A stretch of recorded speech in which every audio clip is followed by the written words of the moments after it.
Hello everyone, welcome to IQ Tab. Let's start with the editorial discussion for 31st of December. First of all, let's understand what all editorials we have to discuss today. सबसे पहले we'll talk about funding for NGOs. तो आपको ध्यान होगा कुछ दिनों पहले हमने बात की थी कि मिशन ऑफ चैरिटीज नाम का एक एनजीओ था, उसका रिसेंटली एफसीआरए का जो रिन्यू कराना था उसको कैंसिल कर दिया गया था मिनिस्ट्री ऑफ होम अफेयर्स के द्वारा। इसका मतलब ये है कि अब वो फॉरेन फंडिंग नहीं ले सकती है जब तक उसको फिर से अप्रूवल ना मिले।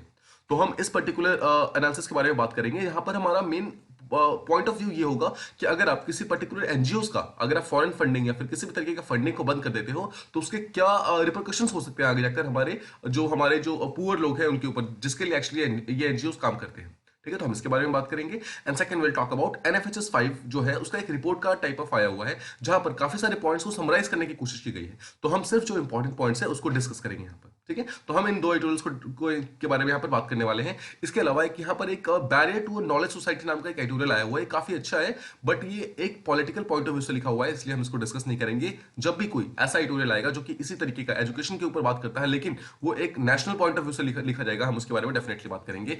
एंड एक एडिटोरियल ये है कि should vaccination be made mandatory. Now इसके अंदर जितने भी पॉइंट्स इंपॉर्टेंट है ना वो हमने कहीं ना कहीं ऑलरेडी डिस्कस किए हुए हैं कि वैक्सीन को मैंडेटरी क्यों करना चाहिए, बिकॉज वो हमारी बॉडी का जो इम्यूनिटी है उसको इंक्रीज करता है।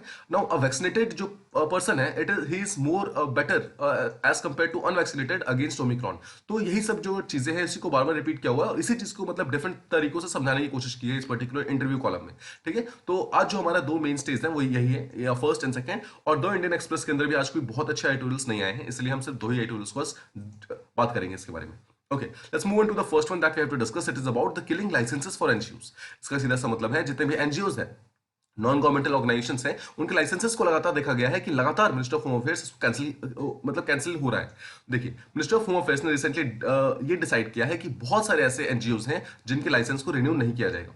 नाउ मिशन ऑफ चैरिटीज ये तो एक ऐसी एनजीओज है जो कि काफी ज्यादा लाइमलाइट में आ गई है। इसके कारण ये मालूम चला है कि इनका लाइसेंस जो है एफसीआरए 2020 जो है, मतलब ये अमेंडमेंट हुआ था 2020 के अंदर, ये पर्टिकुलर एक्ट, इसके अंदर इसके तहत इसका लाइसेंस को कैंसिल कर दिया गया है। लेकिन ऐसा देखा गया है कि 22,000 से ज्यादा एनजीओज जिन्होंने इसके लिए अप्लाई कर रखा है उसमें से 4/5 से ज्यादा ऐसे एनजीओज हैं जिनके लाइसेंस को अभी तक स्क्रूटनाइज किया जा रहा है और अभी तक उनको अप्रूवल नहीं मिला है। नाउ देखिए, आपको ध्यान होगा कि 31 दिसंबर यानी कि आज लास्ट डे है किसी भी एफसीआरए का, जो जितने भी आपके एनजीओज हैं उनको रिन्यू करने का आज लास्ट डेट है। मतलब कि आज रात 12 बजे तक अगर इन सारे एनजीओज को, जितने भी एनजीओज को अगर यहाँ पर एक्सटेंड नहीं किया जाता है, फिर इनको रिन्यू नहीं किया जाता है, तो they will lose their ability to access international funding. मतलब उनको कोई भी इंटरनेशनल फंडिंग इसके बाद नहीं मिल सकती है, at least for the next year. No NGOs को यहाँ पर अगर किसी को भी यहाँ पर फॉरेन फंडिंग लेनी होती है, फिर एफसीआरए का लाइसेंस लेना है, तो वहां पर उसकी तीन मेन कंडीशंस यहाँ पर डाली गई हैं। फर्स्ट इज कि उनका सोर्स ऑफ फंडिंग क्या है। सबसे पहले तो उन्हें वो चीज बाहर मतलब बतानी होगी मिनिस्टर ऑफ होम अफेयर्स को कि वो कहां से पैसा ले रहे हैं। सेकंड, कि जितना भी पैसा वो लोग ले रहे हैं क्या उसको अप्रोप्रिएटली यूज कर रहे हैं या फिर नहीं कर रहे हैं, इस चीज को बताना होगा। एंड थर्ड चीज ये बतानी होगी कि जितना भी उनका काम है, जितना भी उनका वर्क वो एनजीओ काम कर रही है, that does not qualifies as harmful to public interest या फिर नेशनल सिक्योरिटी। जैसा हमने बात किया था, आपको ध्यान होगा कि एफसीआरए का जो अमेंडमेंट हुआ था 2020 के अंदर, उसके अंदर एक वर्ड ऐड किया गया था, दैट वाज नेशनल सिक्योरिटी। मतलब कोई भी ऐसा एनजीओ या फिर कोई भी ऐसा पॉलिटिकल मतलब जो बॉडी है, अगर वो नेशनल सिक्योरिटी के अगेंस्ट या फिर किसी भी तरीके का पब्लिक इंटरेस्ट के अगेंस्ट काम करेगा तो उसका एफसीआरए का जो भी लाइसेंस है उसको कैंसिल कर सकते हैं। इसी पर्टिकुलर चीज के कारण यहाँ पर बहुत सारे एनजीओ का यहाँ पर कैंसिल कर दिया गया है और ये तीन यहाँ पर मेन यहाँ पर कंडीशंस पुट की गई है। ठीक है, now contrary to the government's defence, government ये बोल रही है कि वो बेसिकली अकाउंटिंग और ऑडिट प्रोसीजर्स को फॉलो कर रही है और जितने भी उसमें गलतियां मिल रही है, उसके अंदर इरेगुलरिटीज मिल रही है किसी भी एनजीओ की बैलेंस अकाउंट के अंदर, उसके कारण उनको कैंसिल किया जा रहा है। बट द पॉइंट इज कि अगर आप ओवरऑल पिक्चर देखेंगे तो देखिए कौन कौन किस टाइप के एनजीओ है जिनको एक्चुअली कैंसिल किया गया है। फर्स्ट इज पॉल्यूशन और क्लाइमेट चेंज वाले जितने भी एनजीओ हैं उनमें बहुतों को कैंसिल किया गया है। ह्यूमन राइट्स वालों को बहुत सारे कैंसिल किया गया है। चाइल्ड लेबर और ह्यूमन स्लेवरी वालों को बहुतों कैंसिल किया गया है। हेल्थ के एनजीओ, रिलीजियस एनजीओ, स्पेशली जो क्रिश्चियन एनजीओ, क्रिश्चियन के जितने भी एनजीओ हैं और जो इस्लाम के जितने भी चैरिटीज वगैरह हैं, इन सबको देखा गया लगातार इनके एफसीआरए को कैंसिल किया गया। आपको ध्यान रखना, ऐसा पहली बार नहीं हो रहा है कि यहाँ पर कैंसिल किया जा रहा है। जो एनजीओ के लाइसेंस है उनको पहली बार यहाँ पर कैंसिल नहीं किया जा रहा है। 2014 से, यानी कि जब से ये पर्टिकुलर गवर्नमेंट पावर में आई है, तब से देखा गया है लगातार 20,000 से ज्यादा ऐसे एनजीओ हैं जिनको ऑलरेडी कैंसिल किया जा चुके हैं। कुछ इसमें इंपॉर्टेंट नेम्स है, आपको देखिए इसके कुछ भी ये मालूम नहीं होना चाहिए, आपको सिर्फ एक मेंस की पॉइंट ऑफ व्यू से आपको एक आंसर के लिए एक आपको सिंगल पॉइंट मिल रहा है कि क्या एग्जैक्टली करना चाहिए गवर्नमेंट को या फिर क्या नहीं करना चाहिए जब भी वो फॉरेन फंडिंग की बात आती है, फिर एफसीआरए की बात आती है, या फिर किसी भी तरीके का जब एनजीओ को यहाँ पर पावर देने की बात की आती है तो हम क्या कर सकते हैं, उसके लिए आपको सिंपल एक पॉइंट की तरह इसको देखना है मेंस के लिए। ठीक है, देखिए कौन कौन से मेन लाइसेंसेस हैं, कौन कौन से मेन ऐसे एनजीओ थे जिनके लाइसेंस को कैंसिल किया गया है पिछले 6-7 सालों के अंदर। एमनेस्टी इंटरनेशनल, आपने इसका डेफिनेटली नाम सुना होगा, ये ह्यूमन राइट्स के लिए काम करता है, इससे कैंसिल किया गया है। Greenpeace India, People's Watch, European Climate Foundation, Compassionate International, Gates Foundation, ठीक है, ये जितने भी ऐसे बॉडीज हैं ना, जितने भी ऐसे एनजीओ हैं, इन सबका लाइसेंस को पिछले 7 साल के अंदर कैंसिल कर दिया गया। द पॉइंट इज कि क्या सिर्फ एक पर्टिकुलर टाइप की लाइसेंसेस को या फिर एक पर्टिकुलर टाइप के एनजीओ को यहाँ पर टारगेट किया जा रहा है, ये क्वेश्चन है ऑथर के द्वारा। नाउ इफ द गवर्नमेंट के पास, देखिए गवर्नमेंट के पास क्या, हमारे पास इतना रिसोर्स है क्या, इंडिया के पास इतनी अथॉरिटी, इतना रिसोर्स है कि वो इन एनजीओ के बिना भी अपना सारे का सारा काम प्रॉपर्ली मतलब हो सके। जितने भी पुअर लोग हैं, जितने भी रूरल एरियाज है, वहां पर इन एनजीओ का काम बहुत ज्यादा इंक्रीज हो जाता है, तो क्या गवर्नमेंट बिना इस एनजीओ की हेल्प से ऐसे सारे काम के सारे काम मतलब कर सकती है, कंप्लीट कर सकती है? अगर ऐसा कर सकती है तो ठीक है, लेकिन it has yet to show it, मतलब अभी तक गवर्नमेंट ऑफ इंडिया के पास ने अभी तक एनजीओ की बहुत अच्छे से सपोर्ट लिया है, उसके बाद ही वो अपना काम कंप्लीट कर पाए हैं। बिना एनजीओ के सपोर्ट के एक सारे काम बहुत मुश्किल हो जाते हैं। Now it is time that the government gives a more transparent account, मतलब एक बेटर रीजन देना होगा गवर्नमेंट को कि एग्जैक्टली क्यों वो एनजीओ को सारे के सारे कैंसिल कर रही है। अदरवाइज अगर आप देखेंगे, देखिए चाइना और रशिया नाम की जो कंट्रीज है, इन कंट्रीज के अंदर भी बहुत सारे एनजीओ को यहाँ पे लगातार कैंसिल किया जाता था, उनको लगातार बंद कर दिया जाता था, लेकिन उनका रीजन अलग था। उनका रीजन था कि वो डिसेंट और क्रिटिसिज्म को यहाँ पर पूरी तरीके से रोकना चाहते थे। देखिए एनजीओ एक ऐसी चीज है जो कि एक्चुअली गवर्नमेंट के पैरेलली काम करती है, तो एक्चुअली देखिए एक एनजीओ है, एक गवर्नमेंट है, दोनों बिल्कुल पैरेलली काम करते हैं, दोनों सेम फील्ड में काम करते हैं, तो एनजीओ को ये मालूम रहता है कि इस पर्टिकुलर फील्ड में क्या क्या चीजें स्टेप्स लेने की जरूरत है और क्या क्या स्टेप्स गवर्नमेंट ले रही है, मतलब क्या क्या चीजें गवर्नमेंट नहीं ले रही है, तो एनजीओ क्या करती है, इसके अगेंस्ट में आवाज उठाती है। तो ये एक टाइप का डिसेंट होता है, मतलब एक टाइप का गवर्नमेंट के अगेंस्ट बोलती है, उनको उनके पॉइंट्स को सामने लेकर आती है। तो इस चीज के लिए भी देखा गया है बहुत सारे रशिया और चाइना के अंदर बहुत सारे एनजीओ को यहाँ पर कैंसिल किया गया है। तो ऐसा इंडिया के अंदर नहीं होना चाहिए, बिकॉज इंडिया यहाँ पर एक डेमोक्रेटिक कंट्री है, यहाँ पर फ्रीडम ऑफ स्पीच बहुत ही इंपॉर्टेंट है। जितने भी एनजीओ हैं, जितने भी प्रेशर ग्रुप्स हैं, उनका काम ही ये है कि वो मतलब गवर्नमेंट को प्रेशर करेंगे या फिर गवर्नमेंट को फोर्स करेंगे एक पर्टिकुलर काम करने के लिए जो कि पब्लिक के बेनिफिट के लिए होगा। तो अगर हम एनजीओ को बंद करना स्टार्ट कर देंगे या फिर एनजीओ की जो फंडिंग है उनको कैंसिल कर देंगे, तो एनजीओ फिर उनका जो डे टू डे एक्टिविटीज है वो पूरी तरीके से बंद हो जाएगा, और एक ऐसा टाइम आएगा जो एनजीओ ही पूरी तरीके से बंद हो जाएगी। नाउ ऐसा बोला गया है गवर्नमेंट के द्वारा कि जो एक्शंस ये लिए जा रहे हैं that is because of foreign hand. Foreign hand का सीधा सा मतलब है कि कोई पर्सन फॉरेन में बैठ के इंडिया के अंदर की चीजों को इन्फ्लुएंस नहीं करना चाहिए, इसलिए हम बहुत सारे एनजीओ को यहाँ पर कैंसिल कर रहे हैं, उनको जो फंडिंग है वो कैंसिल कर रहे हैं, ताकि कोई पर्सन बाहर से बैठ के पैसे देकर मतलब इंडिया के अंदर किसी चीज को इन्फ्लुएंस ना कर पाए। ठीक है, बट ऐसा ऑथर के द्वारा कहा जा रहा है कि बहुत ही हिपोक्रिटिकल है। क्यों? बिकॉज देखिए जितने भी पॉलिटिकल पार्टीज है वो इलेक्टोरल बॉन्ड्स के थ्रू कहां से पैसा लाते हैं, वो भी तो फॉरेन जो फंडिंग है वहीं से पैसा लाते हैं, और वो भी सेम एफसीआरए लॉ ही यूज करते हैं। मतलब समझ रहे हैं, same FCRA foreign contribution regulation act का सेम लॉ को यूज करके जो पॉलिटिकल पार्टीज है वो अपना पैसा रेज करती है, बट वो सेम एफसीआरए का लॉज यूज करके वो एनजीओ को फंडिंग को यहाँ पर रोकने से मतलब फंडिंग को लेने से वो कर रही है, कैंसिल कर रही है। तो आई होप आपको ये चीज समझ आ रही होगी कि पॉलिटिकल पार्टीज और एनजीओ यहाँ पर दोनों same source of funding use करते हैं, सेम लॉ के अंदर काम करते हैं, बट इसके बावजूद पॉलिटिकल पार्टीज यहाँ पर मतलब पूरी तरीके से उनको अलाउड है सारा का सारा पैसा लाना through electoral bonds obviously, but NGO को यहाँ पर अलाउड नहीं है। ठीक है, now at a time when India is facing the crippling effects of कोविड-19, जैसे आप जानते हैं कोविड के कारण पिछले 2-2.5 साल से लगातार इंडिया जो है उसकी इकोनॉमी लगातार डाउन हो रही है। ठीक है, उसके कारण हमारा जितना भी इकोनॉमिक क्राइसिस है वो काफी इंक्रीज हो गया और वो लॉन्ग टर्म के अंदर जा चुका है ऑलरेडी। रूरल एरियाज जो पुअर्स लोग हैं इन सबके यहाँ पर सबसे ज्यादा पॉपुलेशन, सबसे ज्यादा प्रॉब्लम जो है सबसे ज्यादा यहीं पर हुई है। यहाँ पर देखा गया है द एस्टिमेटेड 30% का यहाँ पे ड्रॉप हुआ है in the international non profit contribution, मतलब अभी तक जितना एनजीओ के थ्रू हमारे यहाँ पर पैसा आता था उसमें अराउंड 30% का ड्रॉप ऑलरेडी देखा जा चुका है पिछले 2 साल के अंदर। और इसका सबसे ज्यादा इफेक्ट किसके ऊपर होता है? That is on poors and most vulnerable population, जो है हमारी सबसे ज्यादा जो ऐसी पॉपुलेशन जो इन सब चीजों के ऊपर डिपेंडेंट रहती है, जो फूड एड के ऊपर डिपेंडेंट रहती है, जो एनजीओ वहां पे हेल्थ केयर प्रोवाइड करते हैं बहुत सारे रूरल एरियाज में उसके ऊपर डिपेंडेंट रहती है। अब इन पर्टिकुलर लोगों का जो एक मेन स्टे था एनजीओ का वो भी पूरी तरीके से टूट चुका है। तो ऐसा होता है कि पर्टिकुलरली ऐसे लोग जहां पर एनजीओ ऐसे एरियाज में जब पहुंच के काम करती थी जहां पर गवर्नमेंट पहुंच नहीं पाती थी, स्पेशली रूरल एरियाज वगैरह में, तो अब वो पर्टिकुलर जो रूरल एरियाज है जहां पर पहले एनजीओ पहुंच भी जाती थी, अब वहां पर एनजीओ का भी कोई भी मेन स्टे नहीं है। ठीक है, तो ये था हमारा फर्स्ट एडिटोरियल जिसको हमने प्रॉपर्ली समझा। आई होप आपको ये चीज समझ आ गई होगी। नाउ द सेकंड एडिटोरियल जो हमें समझना है it is about NFHS 5th का रिपोर्ट कार्ड। तो एक फैमिली हेल्थ सर्वे फिफ्थ हुआ है रिसेंटली, उसका रिपोर्ट कार्ड, इसके बारे में देखिए हमने ऑलरेडी काफी बातें की हुई है। यहाँ पर बस क्या किया ऑथर ने, जो मेन पॉइंट्स है उनको समराइज किया है सिंगल एक फैक्टर के अंदर, तो हम इसलिए इसको समझने की कोशिश कर रहे हैं। नाउ जो health system in India, it has been facing unprecedented stress during कोविड-19 पैंडेमिक, स्पेशली जो ओमिक्रॉन फिर से आ गया है उसके कारण। जैसा हमें लग रहा था कि कोविड ऑलमोस्ट फिनिश हो गया है, लेकिन ओमिक्रॉन के आने के बाद यहाँ पर थर्ड वेव का जो प्रॉब्लम है वो भी ऐसा देखा जा रहा है कि हो सकता है कि कहीं थर्ड वेव इंडिया के अंदर ना आ जाए। Now, इसी के बैकड्रॉप में इसी पर्टिकुलर मंथ यानी कि दिसंबर के अंदर ही national family health survey fifth का एक डेटा आता है जो कि हेल्थ का एक डेटा है। और देखिए हेल्थ के क्राइसिस के टाइम में अगर आपको हेल्थ का एक ऐसा डेटा है जो आपको अच्छी न्यूज दे, मतलब जो आपको कुछ पॉजिटिव न्यूज दे, तो that is actually very good. ठीक है, तो इट लुक्स वेरी इंकरेजिंग। इसके मेन जो पॉइंट्स इसने बताए हैं नेशनल फैमिली हेल्थ सर्वे का, उसको अगर समराइज किया जाए तो मेन पॉइंट ये है कि पॉपुलेशन ग्रोथ जो है हमारा वो काफी स्टेबलाइज हो रहा है। ठीक है, जैसा आपको ध्यान होगा हमारा टोटल फर्टिलिटी रेट जो काफी मतलब डिक्रीज होकर 2.0 पे आ चुका है। सेकंड, जो हमारी फैमिली प्लानिंग सर्विसेज है वो काफी इंप्रूव हुई है, that is also very good.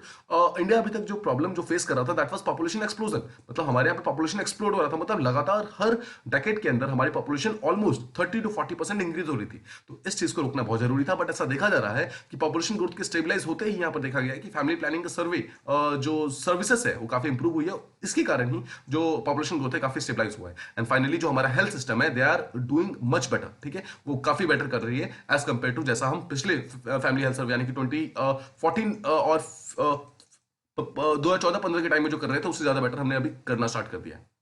Okay, इसको समझते हैं। इट ऑल्सो हाईलाइट्स दैट, देखिए यहाँ पर कुछ पॉजिटिव चीजें तो दी हैं बट साथ में कुछ नेगेटिव चीजें बोली है। जहां पर पहला बोला है कि there is a need for further improvement, जहां पर जेंडर बेस्ड जो वायलेंस हो रहा है, जितने भी हार्मफुल प्रैक्टिसेस हैं specially against womens and girls, जैसे कि चाइल्ड मैरिजेस हो गए हैं। ठीक है, सेक्स सिलेक्शन जो वगैरह जो होता रहता है यहाँ पर जो ना बर्थ से पहले का, ठीक है, जहां पर बहुत जगह पर ऐसा देखा गया है जो गर्ल चाइल्ड्स होती हैं उनको एक्सेप्ट नहीं किया जाता है। इन सब चीजों को प्रॉब्लम अभी भी हमें सॉल्व करने की जरूरत है। ये सब अभी भी प्रॉब्लम्स जो हमारी सोसाइटी के अंदर फिनिश नहीं हुई है।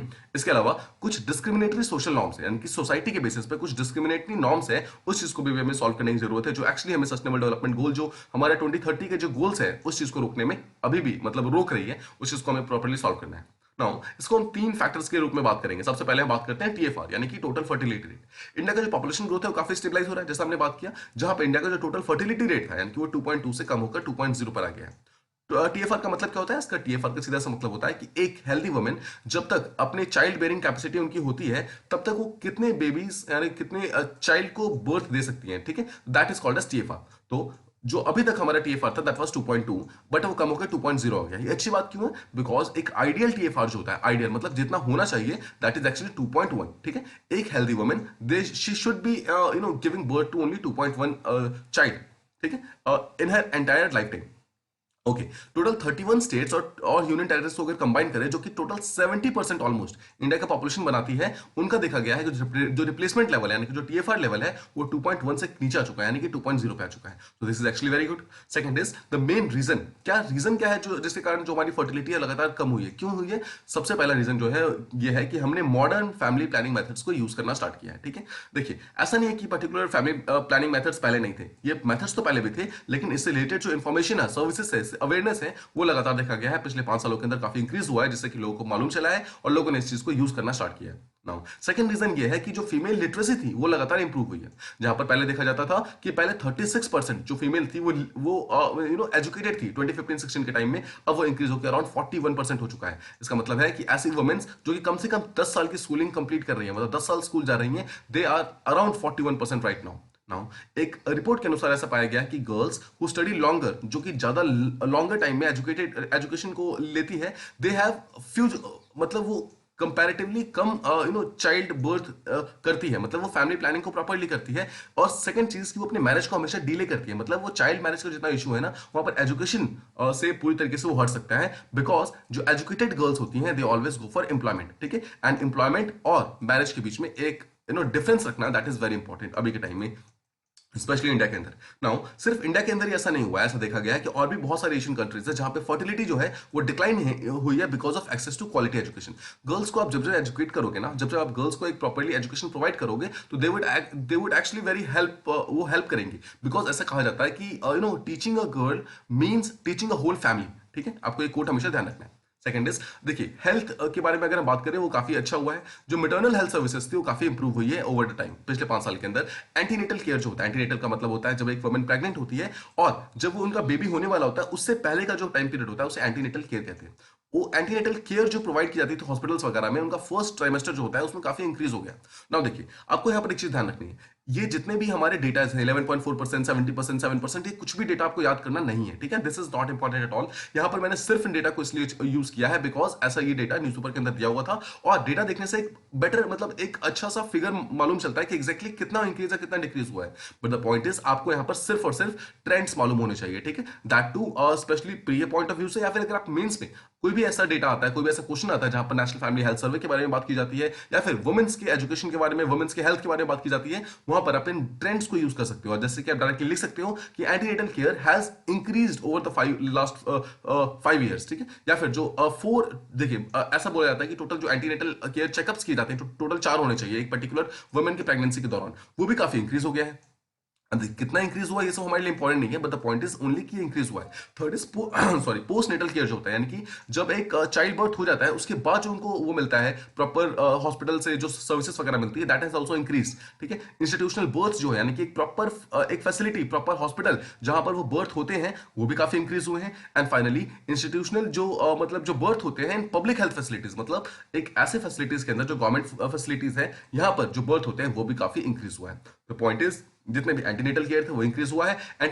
जो एंटीनेटल केयर के जो चेकअप्स वगैरह होते हैं total 4 in number, they have also increase. Postnatal care जो है वो काफी इंक्रीज हुआ है, इंस्टीट्यूशनल बर्थ हुए हैं काफी इंक्रीज हुआ है, और जो पब्लिक हेल्थ सर्विसेज के अंदर जो बर्थ हुआ है वो भी काफी इंक्रीज हुआ है, ठीक है। आपको सिर्फ ये ट्रेंड ध्यान होने चाहिए, ट्रेंड बहुत इंपॉर्टेंट है। नाउ कुछ फिगर्स ऐसे भी है जो कि बहुत ज्यादा इंकरेजिंग नहीं है, जो बहुत अच्छे नहीं है। 11% प्रेग्नेंट वुमेन अभी भी ऐसी हैं जो कि अभी भी कोई भी इनका बर्थ का मतलब जब उनका बर्थ होने वाला होता है, जो बच्चों का बर्थ होने वाला होता है, उस टाइम कोई भी डॉक्टर या नर्सेस उसके आसपास प्रेजेंट नहीं होती। 11% अभी भी ऐसी है, या फिर वो किसी भी इंस्टीट्यूशनल फैसिलिटी के अंदर या फिर किसी गवर्नमेंट हॉस्पिटल्स के अंदर नहीं जा पाती है, ठीक है। तो ये ऐसी चीज है जिसके ऊपर अभी भी हमें काम करने की जरूरत है।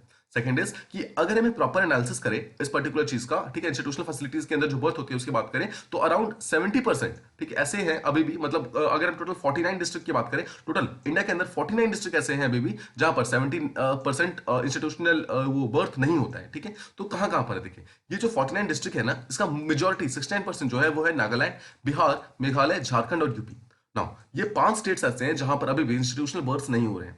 नाउ अगेन आपको ये डेटा याद रखना है बिकॉज आप मेंस में इसको डायरेक्टली यूज कर सकते हो। जहां पर भी नेशनल फैमिली हेल्थ सर्वे या फिर वुमेन्स के हेल्थ से रिलेटेड कोई भी क्वेश्चन आएगा, वहां पर आप डायरेक्टली जब आप अपने आंसर्स को एंड करोगे, वहां पर आप एक पॉइंट ऐड कर सकते हो कि although we are doing much better as compare to जो हम 5 साल पहले करे थे उससे हम ज्यादा बेटर, अभी हम ज्यादा अच्छे पोजीशन के ऊपर हैं, but the point is we still need to do a lot more. Specially हमें इन 5 स्टेट्स के अंदर और ज्यादा काम करना है। नाउ इसके लिए आप यहाँ पे वर्ड यूज करना, that is area specific approach. इसका मतलब है कि हमें यहाँ पर देखिए पूरे इंडिया का एक सिंगल प्लानिंग करने की जरूरत नहीं है, यहाँ पर हमें एरिया स्पेसिफिक अप्रोच करना है। मतलब ऐसे एरियाज जहां पर प्रॉब्लम्स ज्यादा हैं वहां पर हमें ज्यादा ध्यान देने की जरूरत है, जहां पर प्रॉब्लम्स कम है वहां पर हमें उतनी ध्यान देने की जरूरत नहीं है, because they are already doing much better, ठीक है। तो आप इस चीज को मेंस में डायरेक्टली यूज कर सकते हो। तो आपको ध्यान रखना है कि इन 5 स्टेट्स के अंदर एरिया स्पेसिफिक अप्रोच की काफी जरूरत है, बिकॉज इस पर्टिकुलर अप्रोच के साथ ही हम काफी हेल्प कर सकते हैं वुमेन्स की, एंड स्पेशली ऐसे प्रॉपर बर्थ देने में जहां पर चाइल्ड और मदर दोनों ही प्रॉपरली सेफ हो।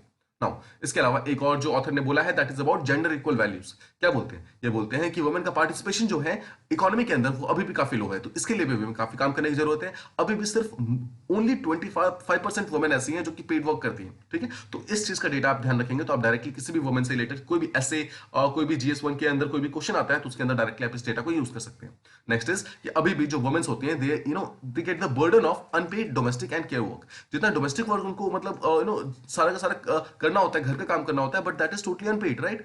इस पर्टिकुलर चीज का बर्डन जो है अभी भी उनके ऊपर से जा नहीं रहा है, तो इस चीज के लिए भी हमें काम करना है, बिकॉज ये बर्डन जाएगा तभी तो वो गेनफुल एम्प्लॉयमेंट मतलब में एक्सेस ले पाएंगे ना, वो काम तभी करेंगे ना जब उनका घर का काम खत्म होगा। नाउ फाइनली आप इन पॉइंट्स को, ये पॉइंट बहुत ही इंपॉर्टेंट है, इस पॉइंट को आप डायरेक्टली किसी भी क्वेश्चन में ऐड कर सकते हो, जो कि नेशनल फैमिली हेल्थ सर्वे के ऊपर क्वेश्चन आएगा या फिर किसी भी टाइप के सर्वे के ऊपर क्वेश्चन आएगा, वहां पर आप ये डाल सकते हैं कि किसी भी 2 सर्वे के अंदर जो के बीच में जो गैप होता है ना, उस गैप के अंदर pace of progress should be increase, should be accelerated, ठीक है। तो अगेन यहां पर हेल्थ की अगर हम पॉइंट ऑफ व्यू से बात करें तो जो नेशनल फैमिली हेल्थ सर्वे 4th हुआ था और जो 5th हुआ था उसके बीच का जो गैप था 5 साल का, उस पर्टिकुलर 5 साल के गैप को और ज्यादा एक्सेलरेट करना होगा। मतलब उस टाइम में हम जितना प्रोग्रेस कर रहे हैं उसको और ज्यादा इंक्रीज करना होगा। देखिए अभी जैसे नेशनल फैमिली हेल्थ सर्वे 5th हुआ है, 5 साल के बाद 6th होने वाला है, इसके बीच में जो 5 साल का पीरियड है उसमें हमें और ज्यादा बेटर करने की जरूरत है, ताकि जितना भी प्रोग्रेस हमने किया है उस प्रोग्रेस को हम और ज्यादा इंक्रीज कर सके और ज्यादा एक्सेलरेट कर सके, ठीक है। इसके लिए हमें एक काम जो करना होगा दैट विल बी कि कन्वर्ज करना होगा मल्टीपल स्टेक होल्डर्स को, बहुत सारे डिफरेंट, देखिए डॉक्टर्स, नर्सेस, मेडिकल इंडस्ट्री तो है ही, साथ में आंगनवाड़ी वर्कर्स, आशा वर्कर्स हो गए, ठीक है, गवर्नमेंट के जितने भी हैं, डिस्ट्रिक्ट मजिस्ट्रेट एंड डिस्ट्रिक्ट के डिफरेंट जो इंस्टीट्यूशनल फैसिलिटीज है, उन सबको यहाँ पर साथ लेकर, हमें एक साथ लेकर, जितने भी स्टेक होल्डर्स है सबको एक साथ लेकर कन्वर्ज करना होगा, तभी हम इस पर्टिकुलर चीज को अचीव कर सकते हैं, जो पेस ऑफ प्रोग्रेस को यहाँ पर इंक्रीज कर सकते हैं। इसके अलावा we must also challenge the discriminatory social norms. यहाँ पर जो सोशल नॉर्म्स ऐसे हैं, यानी कि सोशल वैल्यूज ऐसी हैं जो कि अभी भी डिस्क्रिमिनेट करती हैं वुमेन्स के साथ, जो जेंडर स्पेसिफिक काम होता है, यानी कि मेन अलग काम करेंगे, वुमेन अलग काम करेंगी, इन सब चीजों को अभी चैलेंज करने की जरूरत है, ताकि जेंडर बेस्ड वायलेंस और जो हार्मफुल प्रैक्टिसेस है, ठीक है, ये सब चीजें पूरी तरीके से खत्म हो और वुमेन को एम्पावरमेंट मिले, ठीक है, वो उनको इतनी अपॉर्चुनिटीज मिलनी चाहिए कि वो आगे जाकर अपने हर एक स्फीयर ऑफ लाइफ के अंदर अपनी ऑटोनॉमी ले सके, ठीक है, वहां पर उस चीज को अचीव कर सके ना। वुमेन्स एंड गर्ल्स को अगर हम ये ऑटोनॉमी प्रोवाइड करते हैं, तो आपको ध्यान रखना है ये उनके ऊपर कोई एहसान नहीं हो रहा है। First of all it is a fundamental human right that should be achieved by every single person, ठीक है, ये उनके बेटर फ्यूचर को अचीव करने में काफी हेल्प करेगा। सो ये हमने बात की दोनों हमारे जो ट्यूटोरियल थे उनके बारे में। आई होप आपको दोनों ट्यूटोरियल्स प्रॉपर्ली समझ आ गए होंगे। If you like the video, please do like, share and subscribe, and thank you so much for listening.